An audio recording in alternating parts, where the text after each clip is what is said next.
on this edition of the Self-Publishing Show. It was a very untraditional approach to ghostwriting for me because I'm used to being the interviewer. But with John, I wasn't allowed to do that. I had to literally go on the run with him. I had to travel Europe with him. Allegedly, we were on the run from the cartel across America, and that was a weird time. Publishing is changing. No more gatekeepers. No more barriers. No one standing between you and your readers. Do you want to make a living from your writing? Join indie bestseller Mark Dawson and first-time author James Blatch as they shine a light on the secrets of self-publishing success. This is the Self-Publishing Show. There's never been a better time to be a writer. Hello and welcome to the Self-Publishing Show with me, James Blatch, and welcome back, Mark Dawson. Oh, hello. You had a sabbatical. Yeah, not one I was kind of intending to take, but it's been a difficult few weeks with illness and other things going on. So, yes, well done for holding the fort. That's right. I'm back. Well, you know, you have lots of support and friends here in the community, and I know we all go through these life events, so it's better to do it together.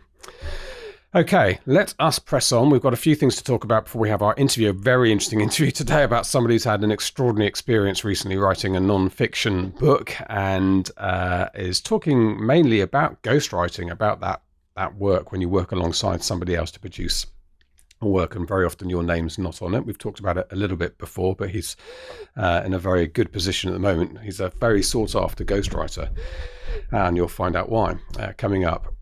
We noticed this week, Mark, that there was a survey produced by I can't remember who actually produced it. The ALCS. So it's the body in the UK responsible for kind of providing authors with remuneration when their copyrights are used. So it's libraries and things like that. Okay, and they found that authors are earning less than ever before. When you look at the sort of average, or what they call the median, one type of average earnings, it was basically the minimum wage, or even less than minimum wage. Here in the UK. Way less. Yeah. Way less. So it's a survey. It's a regular survey. They've done it several times before. It's done in conjunction with the Society of Authors. Ally were involved, although I don't know quite how much. I think there were some indies took part, but mostly not. They kind of make a big play about how it's 60,000 authors were surveyed, only 2,500 responded. So that needs to be borne in mind. But I think the message is quite a valuable one and worth just us having a quick chat about. It was that and the last time they did the survey 2 or 3 years ago, the median was about 11,500 to 12,000. It's now 7,000. So that's kind of way below the national average. UK pounds, which by the way is about the same as UK dollars at the moment, not much different. It's UK dollars. Sorry, US dollars. Something happened I don't know about. No, not yet. So 7,000 about $10,000-ish in that kind of area. And you can't live off that anywhere. It doesn't London or anywhere else in the UK. It's impossible, and that's basically an electricity bill at the moment. It's not great. So we had lots of commentary on Twitter from people, understandably bemoaning the fact that creators couldn't create if they were paid that way. And so I read the report. It's quite a long report. It is worth reading. And if we get around to it, we should put a link to it in the show notes. But it is quite bleak, and it doesn't. And it, obviously the newspapers the next day were full of sky is falling headlines about how authors can't write like that, which is true. But what it didn't really pay attention to in any kind of substantial way was what's possible as indies. So it's very much focused on the trade industry and agents and publishers and all of that kind of. It was all about advances and stuff, wasn't it? Yeah, the advances were covered, but generally the income that you can make, but it didn't cover what we can make. So I did a very, very unscientific poll in the SPF community, which had one question: did you make more or less than £7,000 last year?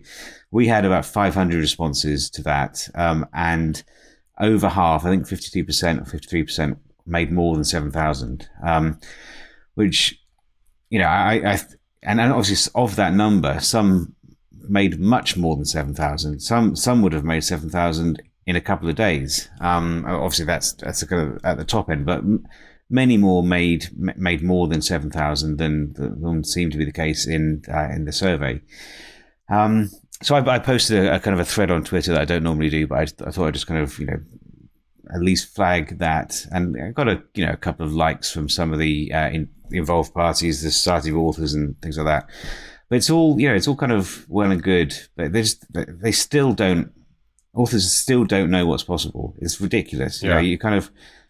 There are many authors for whom traditional publishing will be the way to go, no question. And I'm still traditionally published with my books getting into stores. Might mention that perhaps in a minute because there's been some changes there. But anyway, so there's that.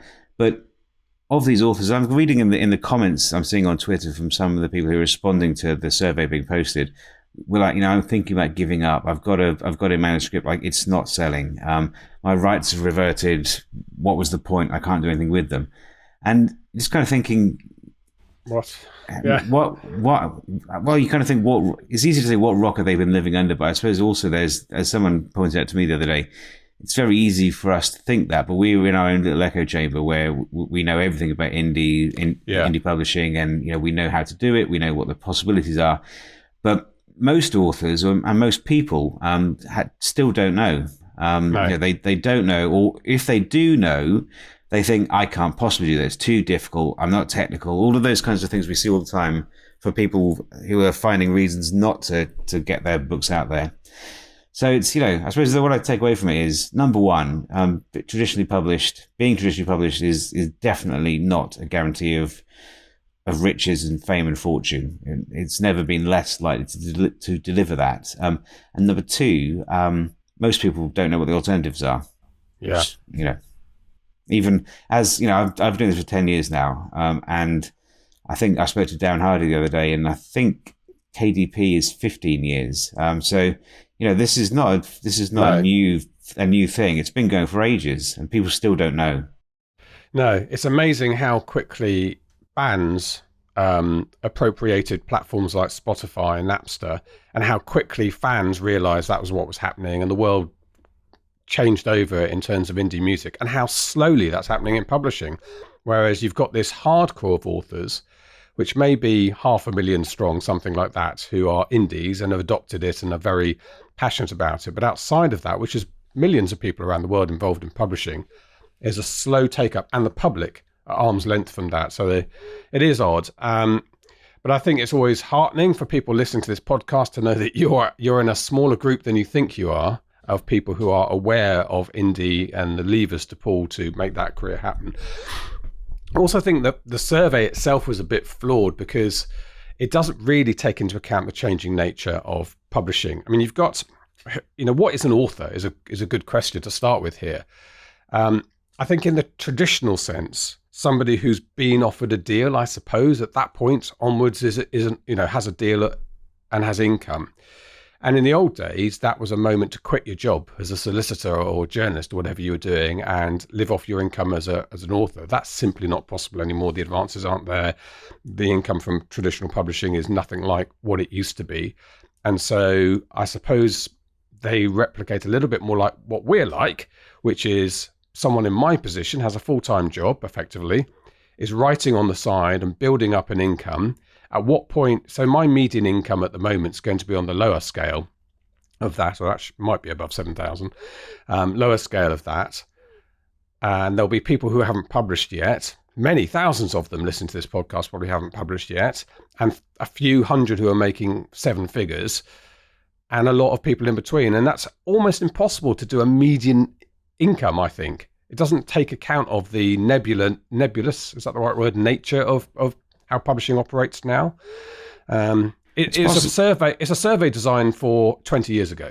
It's possible. I think it's possible to do it. I mean, you could if 1,000 people give you all their income, you can find what the median is. It's simple maths. But what this doesn't do is, number one, they only had 2,500 people responding. So that's a very small sample size, and of that, as you say, there were some indies who responded. I think 270. I think I read, or maybe 500 of those were indies. But that's a drop in the ocean. It doesn't. I didn't respond to it. I didn't know about it. No, I didn't know about it. There are just aren't, there aren't enough people responding to actually do that properly. I mean, kind of thinking out loud here, we should commission a survey and do it for the show next year. Well, yeah, I think I know all. I mean, there's another thing. I'm thinking about how that survey might work. There's another thing to consider, which is when you're traditionally published, your income is profit. But when you're indie published, your income is just your revenue side of a business, and you've got expenses going out as well. So I'm interested to know, somebody who, in my position, who has an income of $10,000 a year, but I spend $5,500 on ads. So my profit, if you want to do a like for like with a traditional publisher, traditional author, I think I do wonder if the per book thing is a better measure.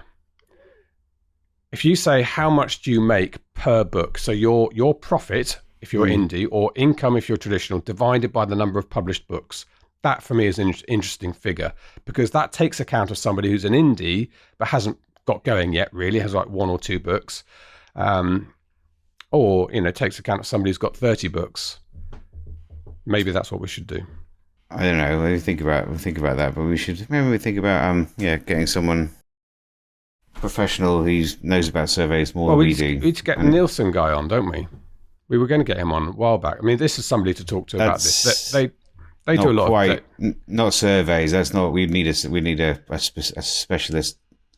We need Gallup or someone. I don't know. Gallup's still around? Probably not. But Sock. What are they called? I think. No. Yeah, it'd be quite interesting. I'm kind of thinking about. I may do a session at next year's SPS show, and that would be quite a good one, wouldn't it?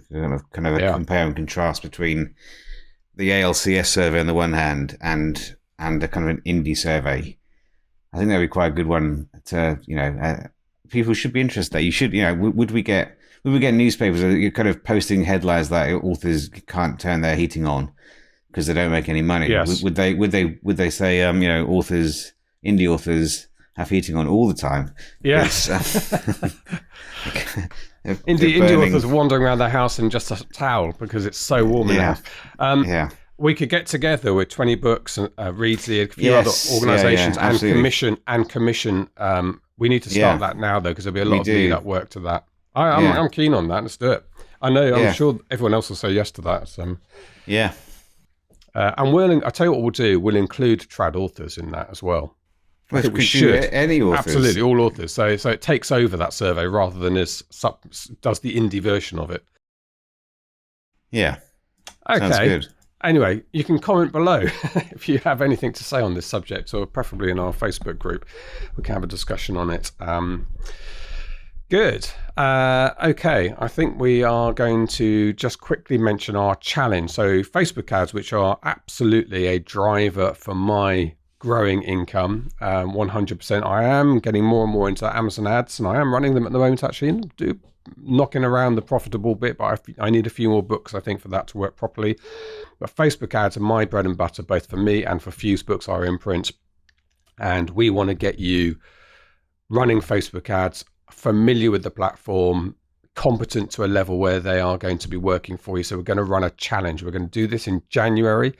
It'll be over a few days, 5 to 7 days. I can't remember. We 7 days. 7 days. 7 days. 7 days. There'll be something to do every day. You'll get instructional videos and help and discussions in the Facebook group to do that. We'll do it all together.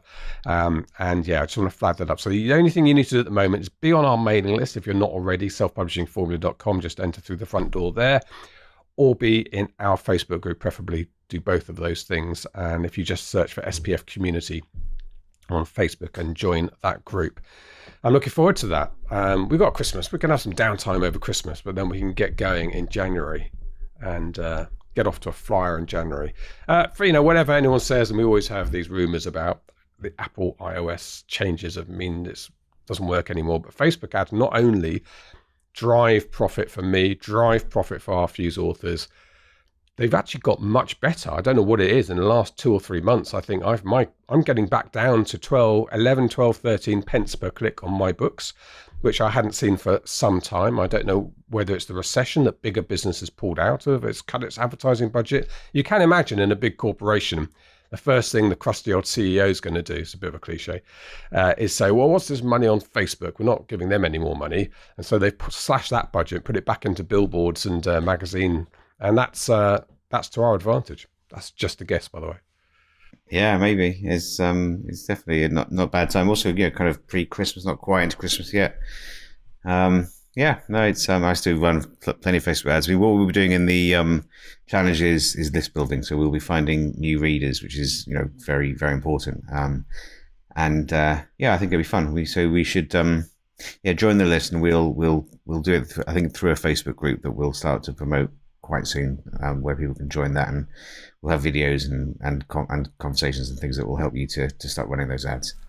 Yeah, good. I'm going to hopefully have my novella, which I'm very busy revising, to get off to the copy editor this week, next week probably. So that will be my lead magnets. It's good timing for me, actually, Mark. Yeah, very good. Very good. Okay, should we have our interview? Why not? Yes. So it's Alex Foster.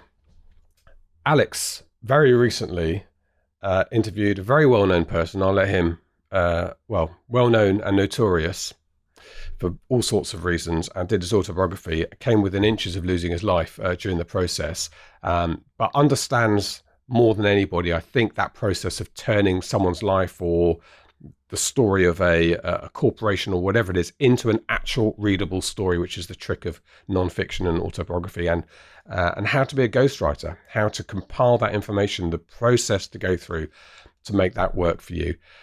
His name, as I say, is Alex Foster. It's a very interesting interview. He's written a very interesting book to go along with it. And Mark and I will be back for a quick chat at the end. This is the Self-Publishing Show. There's never been a better time to be a writer. So Alex Cody Foster, welcome to the Self-Publishing Show. Great to have you here. We're going to be talking about ghostwriting. I know you do a bit of non-fiction writing, helping authors as well. And you spent a rather incredible period with a man doing his autobiography. It turned into a bit of an adventure. So we've got a lot to cover. Well, why don't you start by telling us a bit about yourself, Alex? Sure, absolutely. I've always been a writer. I've always been a storyteller. When I was 8 years old, my dad let me watch the film From Hell, starring Johnny Depp. It was about Jack the Ripper. And so I was 8 years old, and I was watching this crazy horror movie. And it inspired me so much that I just stole my dad's yellow legal pad, and I wrote a 33-page single line story about who I thought Jack the Ripper was. Wow. And that sort of catapulted me into, the world of storytelling. And I was a very avid reader ever since I was a kid.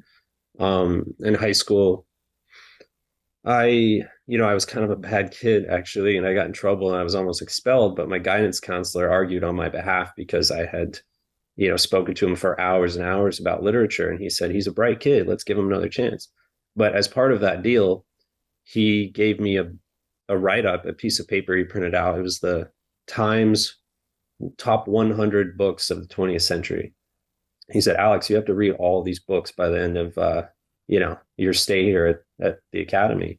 So I had 4 years to read those 100 books. I read them all. Wow. And then I just spent, I was 18 and I hitchhiked across the country. I became homeless in Los Angeles. I had a life-changing experience there that kind of broke me down, broke my mind. And I spent the next couple of years just sort of traveling the world as a vagabond, trying to get my mind back, trying to get my identity back.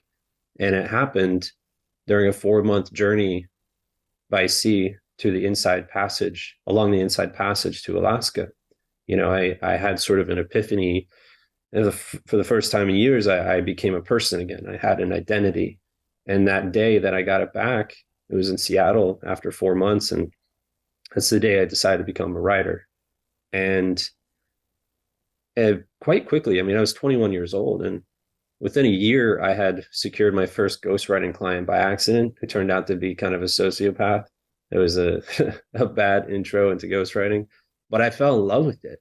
And I just continued to optimize it in every way possible. And I took that model that my guidance counselor had given me, those top 100 books, and I applied it to ghostwriting. So I read, probably 50 or so of the best-selling books of the 21st century to get an idea of what sells and why. And so I've used that model for all of my books and all of my writing. I managed to get I got 8 #1 Amazon bestsellers using that model for a client. And yeah, that's that's the Great. background. That's how it started. What was your favorite novel out of the top novels of the 20th century? It's going to sound cliche, but it was The Great Gatsby. Oh, yeah. I just thought that was such a classic, beautiful book, just a classic story. And I Yeah. loved Of Mice and Men, pretty much anything by Steinbeck. I'm crazy about it. Any British But novelists got in there? It was a Times list, wasn't it? Or was it a New oh, of York course. Times? Oh, Anthony Burgess, Oh, I've yeah. read A Clockwork Orange. That one was Yes. incredible. It's That's such a I was powerful book. surprised reading that because the film's quite full on. Then you read the book and it goes a lot further than the film does. It's a quite Oh disturbing yeah, novel, isn't it? it is, and it's weird. It took me months just to sort of get past the 8-page mark because of the slang that he Oh, writes with, yes. that he Yeah. writes in. So, but once I did, it was incredible. Such a Yeah. visceral experience. Yeah. Well, that sounds like an interesting start to adulthood, put it that way. And you've obviously had some experiences. The ghostwriting for a sociopath, is that the John McAfee book? No, I've Oh, worked with a few sociopaths, okay. He's unfortunately. just another one. He's just the last one. Yeah, the most recent. Because that's quite prominent. I mean, John McAfee, people only really know the name McAfee, and it is the same person from the antivirus software. But you somehow ended up writing his autobiography, and he did not turn out to be a straightforward character. No, no, he did not. I mean, I took the project on with full knowledge that maybe he was a dark guy. Maybe he had done terrible things, but I wanted to prove that he hadn't done those things, or I at least wanted to know whether he did or not, because I've always been a black sheep. And when I saw what was happening to John in the media, I thought, man, he reminds me of myself. I want to get to the bottom of the story. And when I did, it was a very harrowing journey and experience. And I realized that actually he was a dark guy. He had done terrible things, some things that aren't covered in the Netflix documentary or the Showtime documentary, and some things the public doesn't even know about. I discovered during my time with him, and it was enough to end our relationship.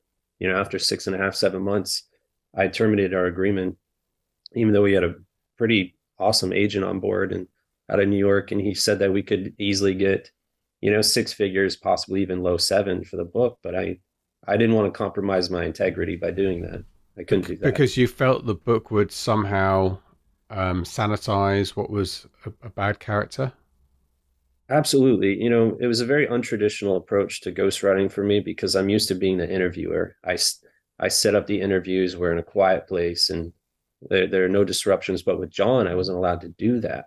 I had to literally go on the run with him. I had to travel Europe with him. I had to go to bars and drink copious amounts of alcohol with him and just have a recorder ready. And he would talk about anything, the sex lives of, the samurai, or his librarian phase when he only would sleep with librarians for years, and the time that about his daughter or something. Just, it was always so random and all over the place. Right. It was my job to capture it. But I realized at some point he was trying to paint himself as this sort of heroic figure, as this, as this counterculture sort of icon, a guy who speaks truth to power and who's Right. against corruption and so on. But it was just, so much of it was fabricated. Did you ever feel scared for your own security with him? Scared. I mean, technically, allegedly, we were on the run from the cartel across America, and he told me some really crazy things about why that came to be.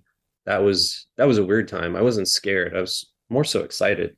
But we got sort of kidnapped in Barcelona last time I saw him, and that was a pretty weird experience. I was very uncomfortable, for sure, because they wouldn't let me go. So there is a McAfee autobiography out there. So how did that end up? There is, yes. So this fella, Mark Eglinton, a really wonderful guy, he got in touch with John after John and I severed our ties together, and I haven't read the book, but I guess he interviewed John from Scotland, where he lives, and he put together sort of a biography of John's life, of John's Right. timeline.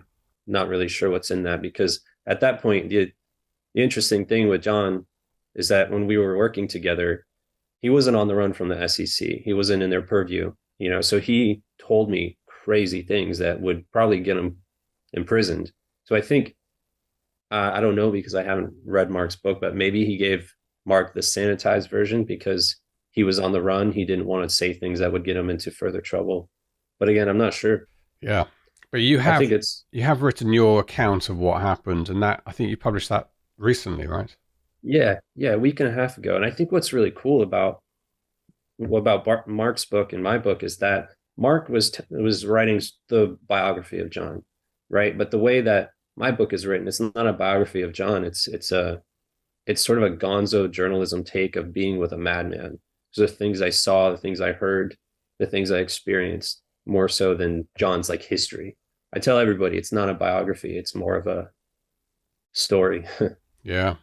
Well, that's called The Man Who Hacked the World, A Ghostwriter's Descent into Madness with John McAfee, and that's available at the moment, as you say, a week and a half ago. But that's one aspect of ghostwriting, which people mostly understand, that David Beckham doesn't sit down at a typewriter, whatever, these days and write his own books. So someone writes biographies very often for the principal character. But you ghostwrite fiction as well. I used to. I did everything really. It was fiction, nonfiction, self-help, historical fiction, business, entrepreneurship, whatever. Back in the day, my colleague Kathy Pelletier, who's been like a mentor to me, she called me a writing whore, basically, Right. because I would take on anything because I was so interested in so many different topics. I didn't want to get pigeonholed into any one genre. So yeah, I worked on fiction, but slowly phasing that part out.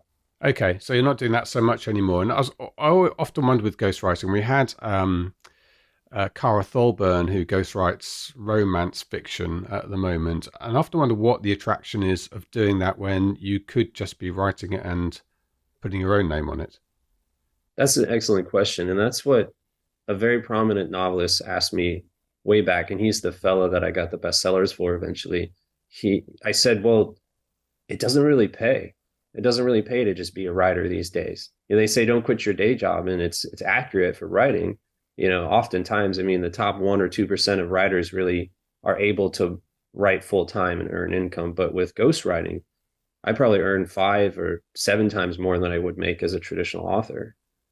Because unlike the crapshoot of traditional publishing, if you're a ghostwriter, you get paid to write. That's a job. Yeah, it's a gig. By the way, that was Cara's answer as well. She said because it pays really well, and I don't know how long she's going to carry on doing it, but she does do it. Yeah, so moving on to where you are today, obviously you've written this book about your experience with John McAfee, but what is your day-to-day? What's your intention now? You're going to stick with ghostwriting for other people? That's been a strange transition for me because I've been, as you know, in the shadows for like the last 8 or 9 years. I've been a ghost, and then I had this book come out with my own name for the first time ever. And I thought, that was a lot of fun. I kind of want to keep doing that. And I got on this podcast, Writers Inc. and JD Barker, who has been James Patterson's co-author. He was impressed. He was so impressed with the interview. He said, hey, you mentioned you have some fiction projects under your belt, like you've never published. Can I check them out? So I sent him some, and he really liked them. And now we're working on a series together. So I think I'm going to slowly phase out of ghostwriting. I have an online course called Ghostwriting University, and a lot of people are signing up to that. I'm getting, that's a fun project for me because I can teach people what I do in a very uncharacteristic, non-traditional way. And I love it. It's fun teaching people. It's fun giving them the power to harness their own creativity and monetize it.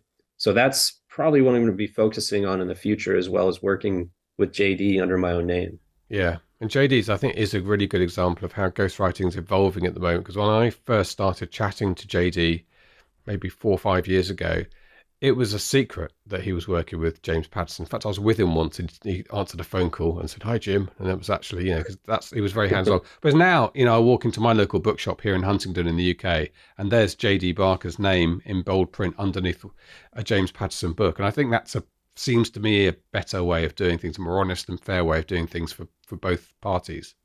I think so too, but it really depends on the client. Sometimes they want your name on it, sometimes they don't.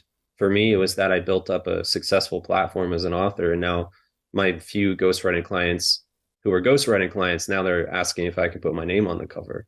So I think it's really this, you build your way up to it. It's like building a brand. And at some point, when your brand is attractive, they want your name affiliated with the project. Yeah. Okay, well, let's talk about ghostwriting then. So you teach it. I mean, I guess the fundamentals of writing are writing, and some will overlap, be useful for people listening to this who are writing for themselves. But how do you structure a course for ghostwriting? The honest answer is that I woke up one morning when the film crew was coming to my house, and I just unloaded everything that was in my brain. I had no syllabus, I had no outline or anything like that. I was afraid it was going to be chaotic and I'd run out of content, but we talked for like 12 hours. And the ghostwriting course, it's all pre-recorded, but I also do one-on-one sessions. It's 6 hours of professionally curated content about everything you really need to know to get started as a ghost. So the basics of interviewing, the power of asking why. That's one of the modules, is the power of why. Asking, what was the most impactful thing that happened in your childhood, the thing that you can never forget? And they tell you something like, well, I fell off my bike, I landed on my head, I got a concussion, and I discovered that there is this underlying health issue that changed my life.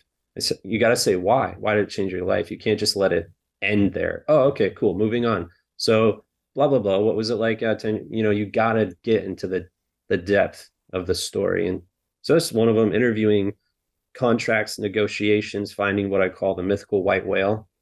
The white whale client is the client of all clients. It's the one that will net you a lot of money, a lot of further opportunities, a lot of recognition. These are celebrities, rock stars, John McAfee's, things like that. And I teach people how to find them, how to locate them, and how to negotiate deals with them. Really, there's so much to ghostwriting people don't really think about. It's not like you just sit down with a recorder and you interview someone and 6 months later you've got a book. No. There's so many subtleties to it. But this interview process, that is something that's different I write historical fiction, and occasionally I will organize a phone call with somebody who flew military aircraft in the 60s and pick their brains and make some notes. Yeah. But what you're doing is absolutely fundamental to the process. And I guess that has to be a kind of structured approach. Do you record the interviews, transcribe them, and how many times do you go back and re-interview? And I've got a supplementary question. Are there tensions that bubble up when you're probing somebody's deepest, darkest life? Excellent questions all around. So to answer the first one, you interview at length, usually 8 to 10 hours, and wow. Each interview hour is 8,000 written words and transcripts. And so you do 10 hours of interviews, you've got 80,000 words, which is the average length of a memoir. A lot of my colleagues, a lot of ghostwriters, it's a sad truth, they take that body of transcripts, they edit it and change some things, or they polish it a bit and they call it a book, but that's cheating. That's not writing, that's editing. And it's also editing a conversation, which lacks the fundamental, intrigue of a good story told well. So what I do is I take that body of transcripts and I use that as my content blueprint. That's basically my Bible to refer to. And I start with a blank page and I write the story the way that I feel intuitively it should be written, using that content again as my basis. And to answer your next question, are there tensions that arise? Yes, absolutely. Because your job is to sort of find the heart of the story of your client. And in order to do that, you need to sort of mine their deepest, darkest secrets. You need to, psychologically profile them in a way. You need to ask questions that are uncomfortable. I've had people cry during interviews before. I've had people, laughing, falling out of their chair, recounting this incredible experience that they had forgotten about. And to round out that question, it's very cathartic. It's a super cathartic experience for people, but it can be a little unfortunate for the ghost, because if you get somebody who's, a little emotionally unhinged, like John McAfee was, and he threatened to murder me, like Right. it can be dicey. It depends. Don't hire crazy people. Don't work with insane people. That's just rule number one. Good tip there. Yeah. So searching for the story, I mean, that's something. It reminds me of Aaron Sorkin in his masterclass. Actually, he talks about someone that comes to him with project ideas like social network, like the story of Facebook, and he often is dismissive with their first approach because he said, "But that's not the story. You're telling me what happened. That's not the story." And he'll spend a year going around interviewing his personal assistants and look at the way he wrote the Steve Jobs. I think that was Aaron Sorkin who did the Steve Jobs biopic. I think it was him anyway. Okay.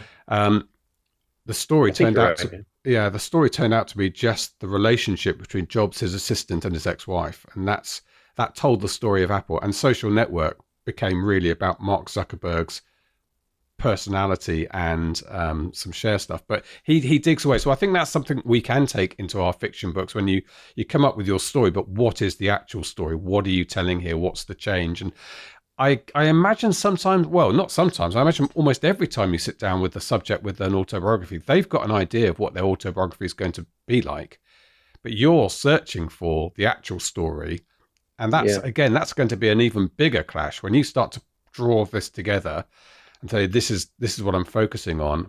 That might not be at all what they thought when they started the process. Oh, absolutely. I mean, usually it's what I call finding the diamonds. Those are the little bunny trails, the little anecdotes that they drop on you like a bomb. And you're like, whoa, wait, back up. You said that you were a drug kingpin when you were in high school. Oh my, let's unpack that.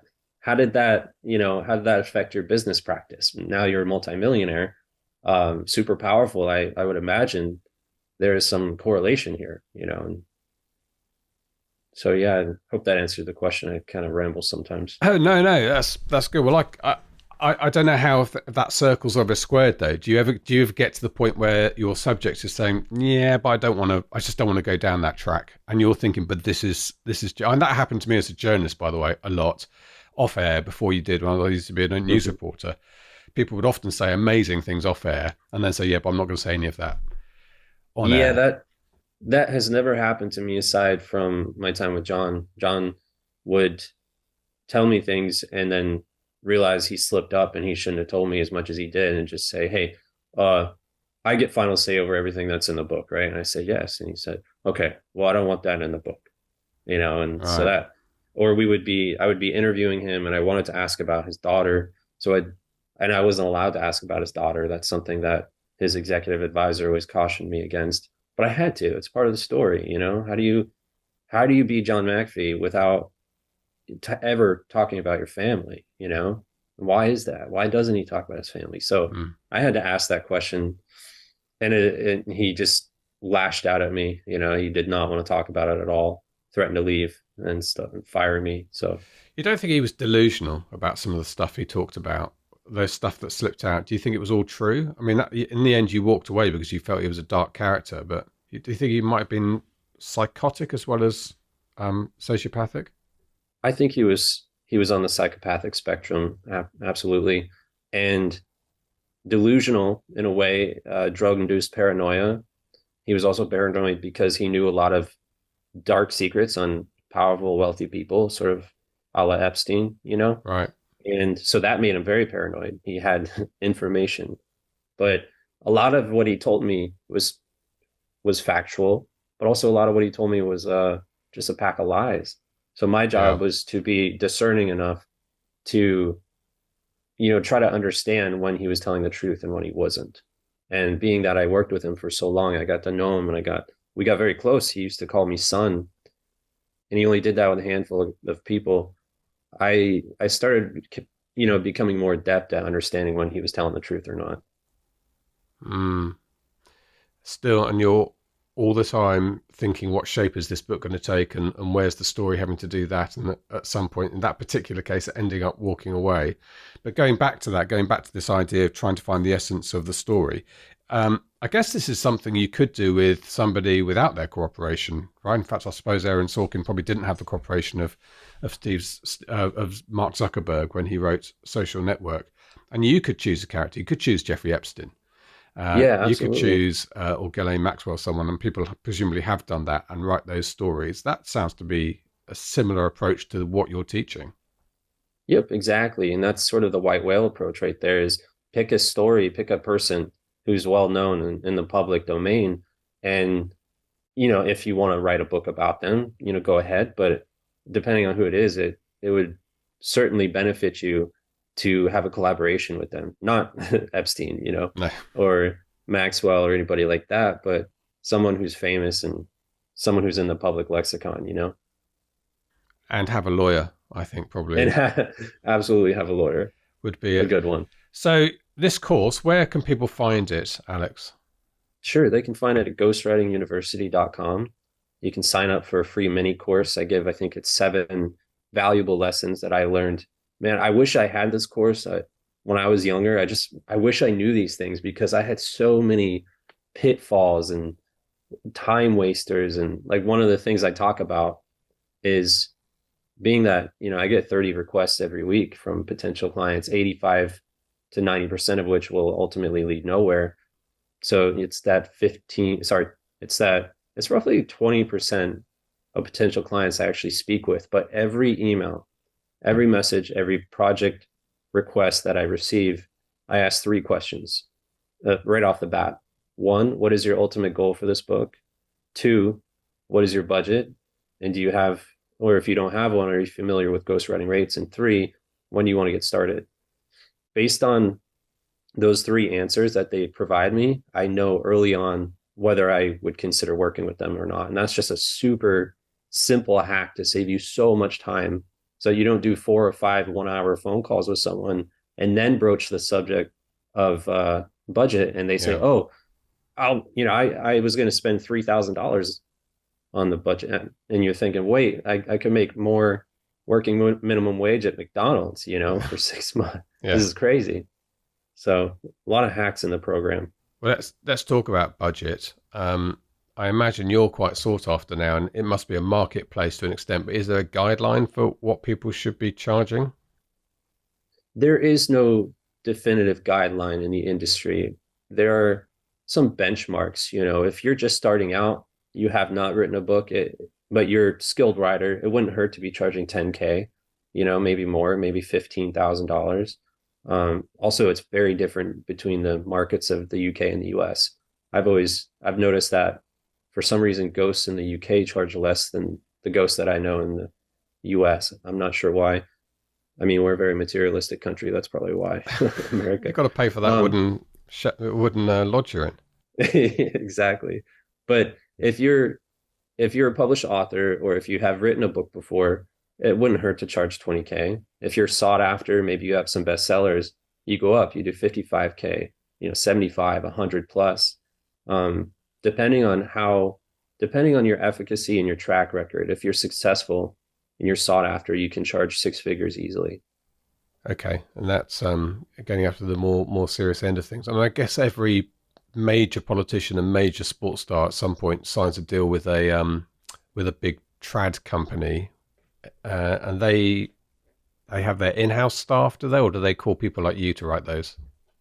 It depends.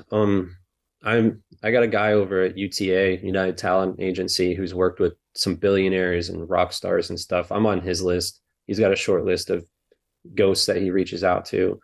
That's really something that happens as you get more, sought after in the business. Otherwise, you have agencies like Gotham Ghostwriters and Reedsy, both of which I'm a member of. They get a lot of those kinds of clients, politicians and, celebrities and such. But oftentimes publishing houses will have some ghostwriters that they reach out to on the regular for these big clients. Does what you teach, Alex, pertain mainly to this type of autobiographical book, or is somebody who's in a stable of romance writers under a pen name, would it be useful for them?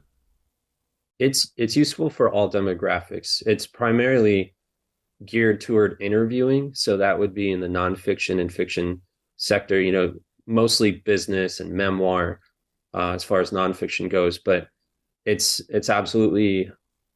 fundamental. So teaches you whether it's fiction, it's romance, or it's business, it teaches you the fundamentals of ghostwriting, how to build up a successful business. Okay.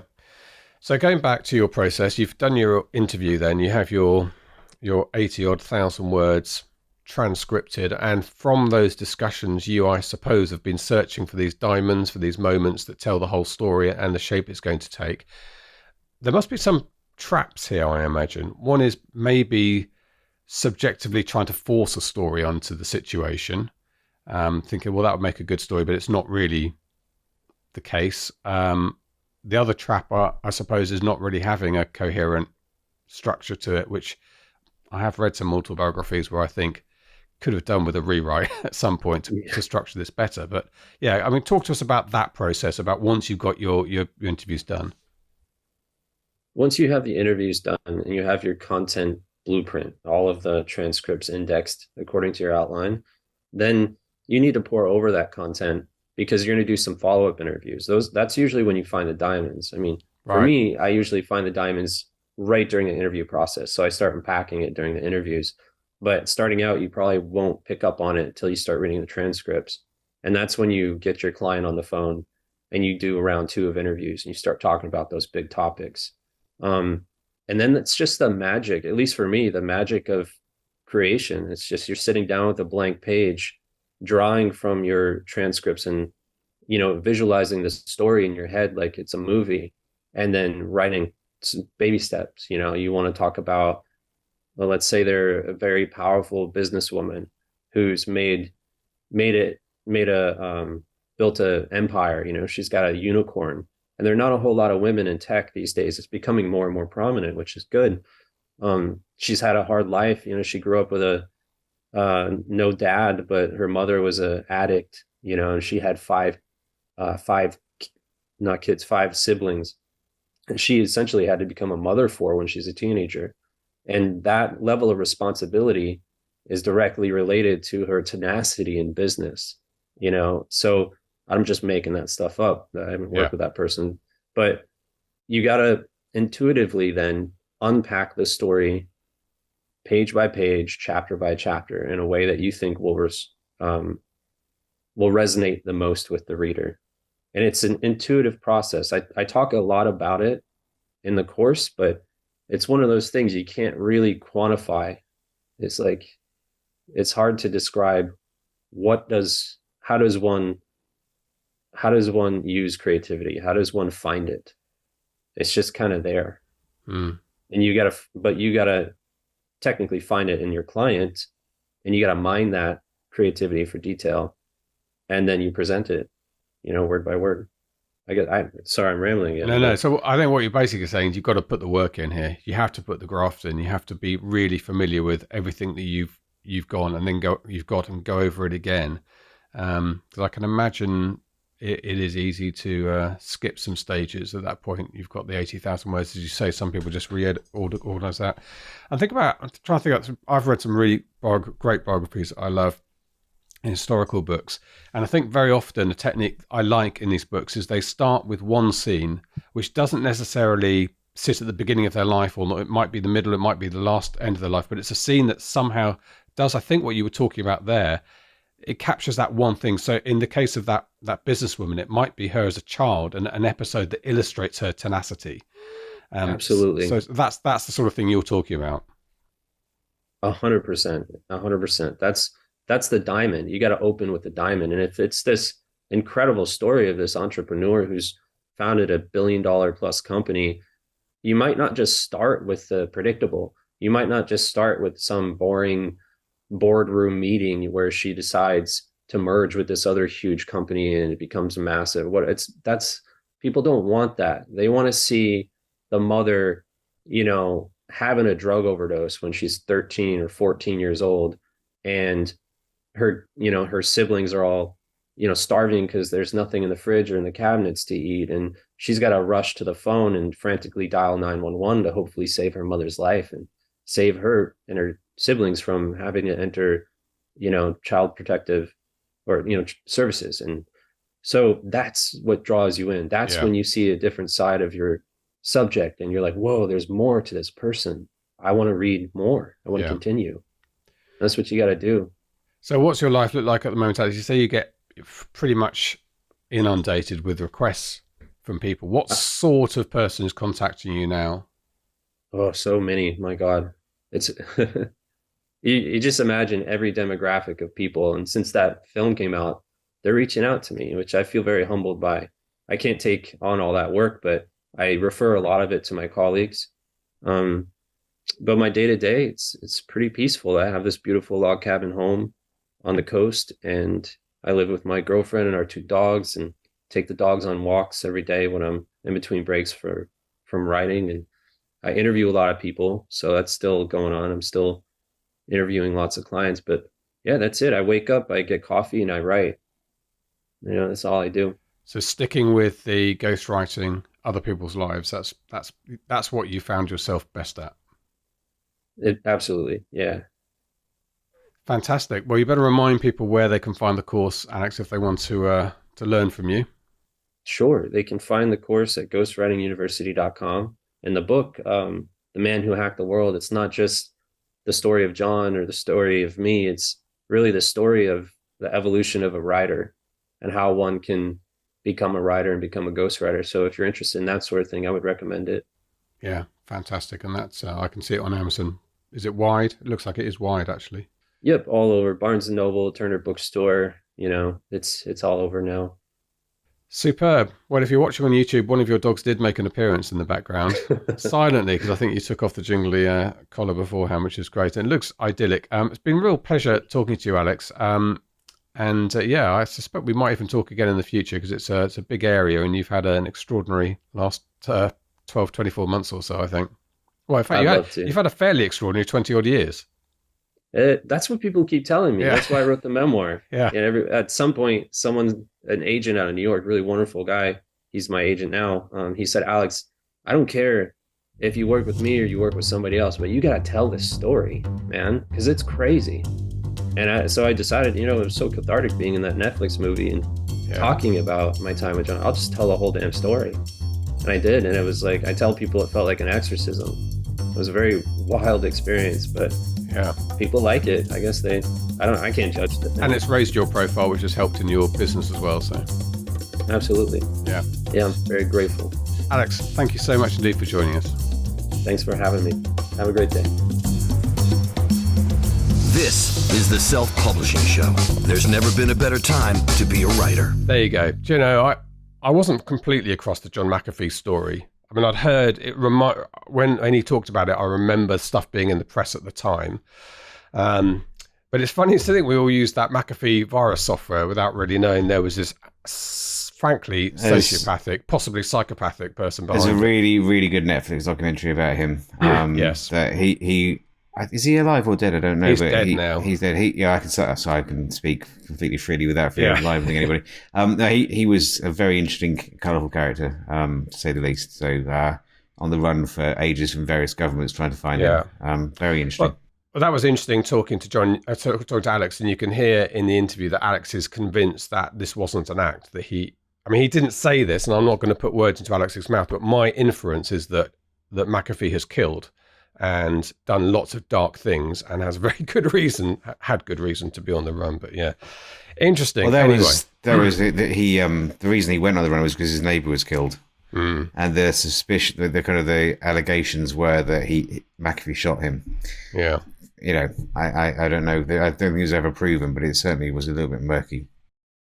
Very murky. Anyway, very interesting. And Alex is now the new thing in ghostwriting, so people are kicking down the doors to sign him up. He's in a good position. But most of that interview was about the interview process that he carries out, the methodical process of finding the story. And we talked a bit about Aaron Sorkin and others who get stories thrown to them, and then they find what it's actually about, and then they make the film. And that can take a year or so of work. If you're into that sort of thing, ghostwriting. We've talked about ghostwriting a little bit recently, haven't we? And it's still a controversial subject, but that's the arena. I think it's absolutely part and parcel. We accept, don't we, that when David Beckham writes his autobiography, in reality, somebody who can write has written his autobiography, having interviewed him, and that's how that works. I'm sorry. No way. I don't believe it. They get the Private Eye, which is always very old, is a satirical magazine in the UK, and it's very old school and very snobbish about publishing, but it always talks about the sports biographies are read by people who don't read. So they're literally books bought at Christmas for people who will never read them. And there's probably some truth in that, but they sell well at Christmas. Snobbish, isn't it? Okay, right, I've got to go back to my revision. You've got to go back to a house of chaos. Yeah. I mean, yes, I have got chaos today. So daughter's at home and all kinds of stuff going on. So, well, I hope you look at the swans to calm you down a little bit occasionally. Yeah, they were over there a minute ago. Now they've buggered off. But I've got kingfisher going about quite a lot. Oh, wow, which is quite nice. Love seeing that. He kind of lives just down there. I'm pointing out the window, but herons, cormorants today. It's all very nice. Such a treat seeing a kingfisher. Yeah. Okay, great. Thank you very much, Mark. Thank you to the team, and thank you to Alex, our interviewee for today. All that remains for me to say is goodbye from him. And a goodbye from me. Goodbye. Goodbye. Get show notes, the podcast archive, and free resources to boost your writing career at selfpublishingshow.com. Join our thriving Facebook group at selfpublishingshow.com/Facebook. Support the show at patreon.com/selfpublishingshow. And join us next week for more help and inspiration so that you can make your mark as a successful indie author. Publishing is changing, so get your words into the world and join the revolution with the Self-Publishing Show.